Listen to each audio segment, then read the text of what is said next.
I talk into one of these, I'm always like, I wish I had one of these for my 3 boys.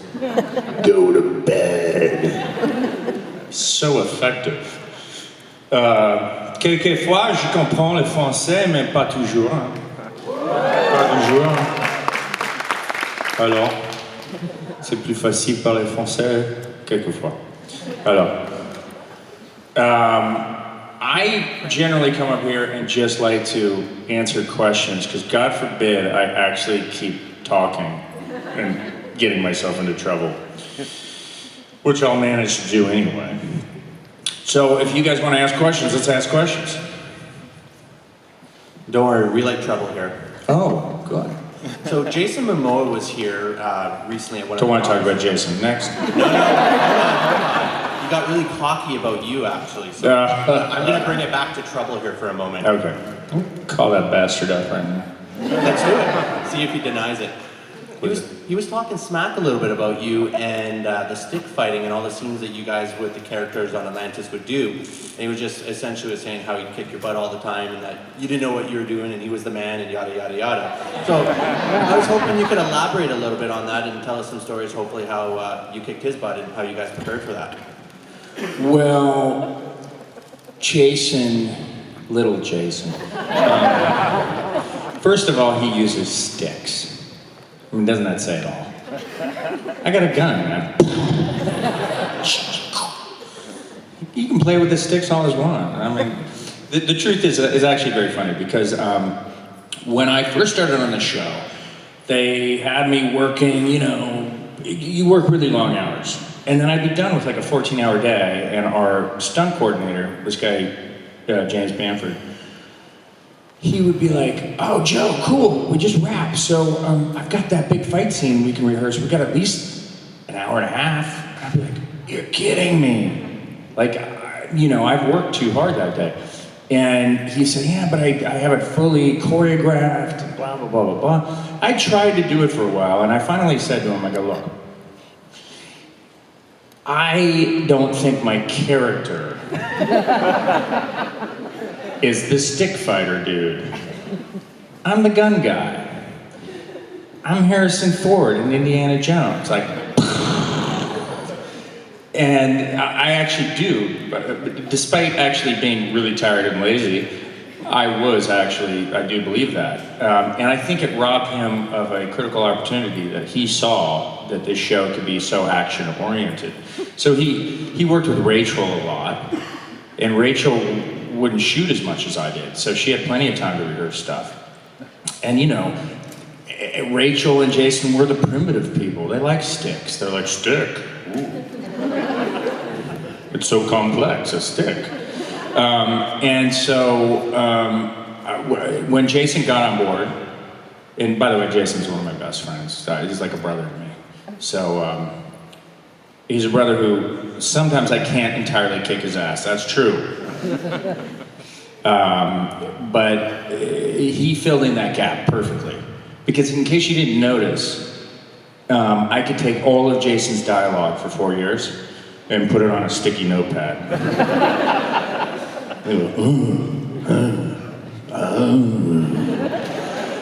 And when we would go home, by the way, Jason lived with me. He wasn't supposed to. I had an apartment on top of this hotel that the studio paid for, and it was a 2-bedroom apartment. And Jason moved in for, initially for a week or so until he found a place, and of course, he never found a place. Cut to 3 years later. And so I would go home and I'd be studying my material, and Jason would look at the script and go, all right, let's go to dinner.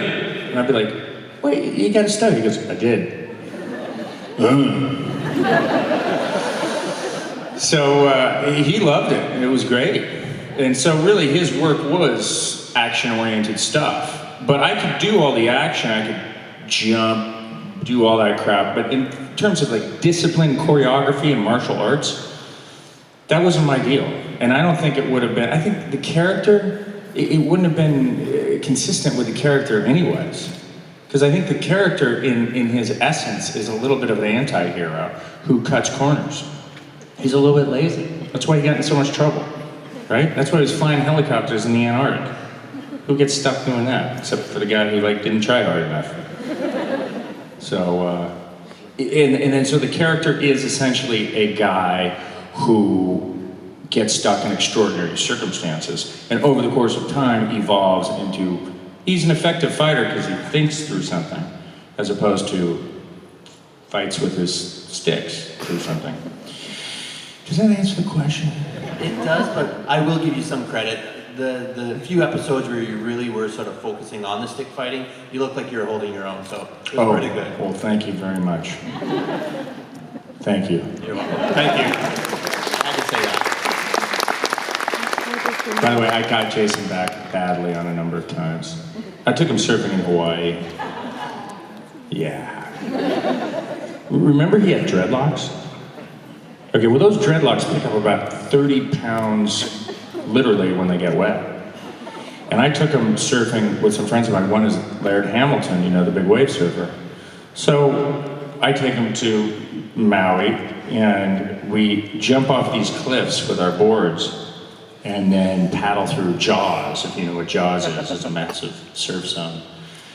And Jason got worked pretty fabulously. In fact, he lost his shorts for a while. Lost his board, you name it. And yeah, I got him back. I was wondering if you were a fan of the show of Stargate before you auditioned, and if you knew what the Rodney McKay character was like in SG-1, because he wasn't very likable then. And so when Atlantis was announced and I heard that Rodney McKay was going to be... Was he ever likable? Yeah, by the end. I just... There was a lot of McKay character development in Atlantis. And so, you know, when I heard Atlantis, McKay was going to be on it, I was like, oh, really, that guy? But I would call it extrapolation, not development. I had never seen Stargate. I didn't know what it was. I didn't even know what it was. In fact, you know, by the way, and I say this with all due respect because I ended up really loving the genre. But when I was approached on this show, I immediately said, "Oh, I can't do that show. I'm you know, Star Trek. I don't do it." And mostly because, to be honest with you, I can't do it. You know, I can't do like that, you know, nonsensical techno babbling, you know, where you don't even breathe for 2 pages. And so I just said, no, I'm not going to do that show. And they said, well, are you sure? Because it's picked up for 20. And I said, I can't, you know, I don't want to get stuck on a show that's like I'm wearing a funny outfit and I got ears and they're like, no, that's not it. Actually, you know, there's a sense of humor to it. And I go, well, if there's a sense of humor to it, I mean, this is what I would do with a character. And they're like, they like that they would like that, do it. And I go, okay, well, we'll see. And so I went in and I did it and they liked it. And it was like immediate, it was weird. I mean, it all happened in almost a day. And I was like, okay, well, if you can play that character that's a little self-deprecating, that's great. And so then they were like, well, do you want to watch Stargate? And I actually had to think hard about it because I didn't want to watch and have it affect what I would do, because next thing I know, I was overwhelmed with questions by journalists. And God knows, it's one of the few shows I've done where the press was already on in the show before the show had even aired. And they kept asking me, you can't fill Colonel O'Neill's boots. And I was like, Colonel O'Neill, is that like, does he sell chicken? Is he, like, who's the Colonel? I was thankful that I didn't see it, because I think that Rick is a fabulous character, and I wouldn't want it to affect the way I did my character, which, although there's probably overlapping qualities, that he's a very different character altogether. And also, I don't think I could have afforded to have been quite as eccentric as Rick, because Rick was the boss. Rick came with the show from Showtime to the whole thing, and he was MacGyver, and it was his show, and he could do whatever he wanted, and so he created this character, which, by the way, they would not have let anybody do if it wasn't Rick. And the truth is, it worked, because had the character been Ernest, we would have all been, this show is so boring, because you just don't know what he's going to do. I had slightly tighter parameters, you know, and so I wasn't given the same amount of power and leeway to just, you know, respond however I want. And so, you know, just to give you an example of the difference between Rick and I had to fly down to LA almost every weekend, and Rick would sometimes fly with me. By the time I was on the show, Rick was only working 2 days per episode, and I think he would only work like, I can't remember. It was a really amazing work schedule.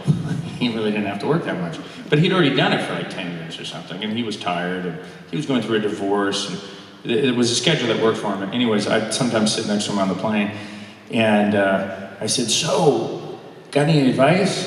And he would be like, what are you talking about? Advice for what? Because he's got a little grumpy quality to him. And I said, oh, I don't know, leading a spin-off of your franchise, you know, maybe? And he would be like, all right, don't do the technobabble. I go, really? What do you mean? He goes, yeah, you know, all that gibberish, about science, math, space. Just don't do it. Because if you do it well, they're going to keep giving it to you. Which is, you notice how good he is at not doing it. I took his advice seriously. Because, by the way, in the first few episodes, they did throw some stuff at me, and I was like,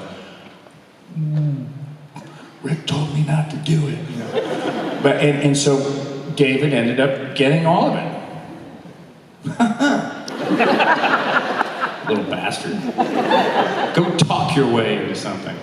And so that's what I did. And it's true, it all just kind of, when you're working a character out, it's interesting because you do the show, you do the pilot, and then the writers are looking at the character the interpretation of the character, and then they start writing for that character, as opposed to writing for the character they invented on the paper. So it gets better as time goes on. I will say, however, that I remember that after the pilot, when they cut it together, I was given a pretty good talk that they didn't like it. I remember they were like, you're not taking this thing seriously. Your character is not taking the show seriously. And I was like, oh, okay.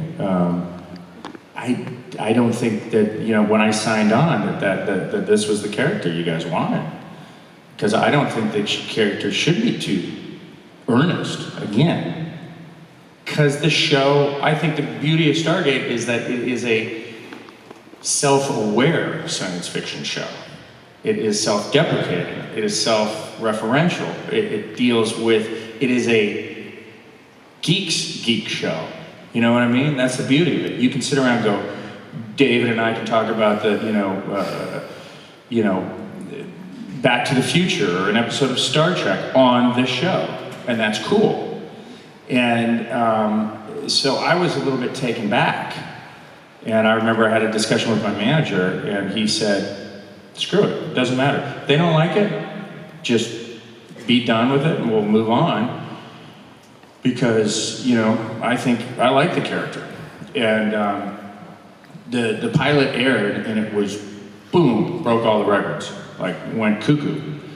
And next thing you know, it was like, yeah, see, we told him. He did what we told him. We told him to play that character, you know. So there was a little bit of that. And that happens with, I'm not criticizing those people per se. I'm saying that that's the nature of entertainment. When something doesn't work, everybody distances themselves from it, and they try to blame somebody. And when something works, everybody's trying to take credit for it. When the truth is, I deserve all the credit. That franchise would have sank without me, I'm telling you. So, you know, the truth is, I think those characters, all of the characters were incredibly distinct. And a little bit incongruous. And so that, if you look at a lot of really polished network shows, they don't have that.